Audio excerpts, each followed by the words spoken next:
رک جاؤ، صرف 1 منٹ کے لیے اپنے دل کی آواز سنو. ہو سکتا ہے یہ چھوٹی سی بات تمہاری سوچ بدل دے. کبھی کبھی ہم زندگی کی مشکلوں میں اتنے الجھ جاتے ہیں کہ ہمیں لگتا ہے اب کوئی راستہ باقی نہیں رہا. ہر طرف اندھیرا نظر آتا ہے، ہر امید ٹوٹی ہوئی محسوس ہوتی ہے، اور دل کہتا ہے اب مجھ سے اور نہیں ہوتا. لیکن یاد رکھو، جب انسان کی طاقت ختم ہوتی ہے تب اللہ کی مدد شروع ہوتی ہے.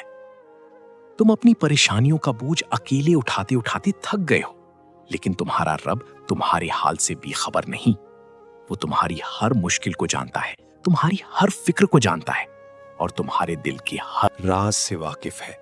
کبھی کبھی اللہ تمہاری زندگی میں مشکل اس لیے آنے دیتا ہے تاکہ تم اس کے اور قریب آ جاؤ.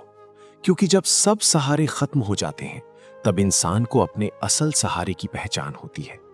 اگر آج تم کسی درد سے گزر رہے ہو تو یہ مت سمجھنا کہ اللہ تم سے ناراض ہے. ہو سکتا ہے اللہ تمہیں مضبوط بنا رہا ہو، تمہارے لیے کچھ بہتر تیار کر رہا ہو، یا تمہیں کسی بڑی رحمت کے لیے تیار کر رہا ہو. بس ایک بار دل سے کہہ دو، یا اللہ، مجھے نہیں پتا میرے لیے کیا بہتر ہے، لیکن مجھے یقین ہے کہ تو میرے لیے بہترین فیصلہ کرے گا. پھر دیکھو، جس دل میں بے چینی تھی اسی دل میں سکون اترنا شروع ہو جائے گا. کیونکہ اللہ پر بھروسہ کرنے والا کبھی اکیلا نہیں ہوتا.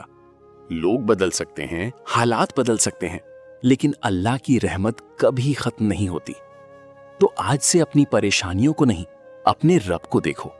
کیونکہ جس اللہ کے پاس تم اپنا درد لے کر جاتے ہو وہ تمہیں کبھی خالی نہیں لوٹاتا. اگر یہ بات دل تک پہنچی ہو تو اسے یاد رکھنا. اللہ تمہارے لیے آسانیاں پیدا فرمائے. جزاک اللہ خیر.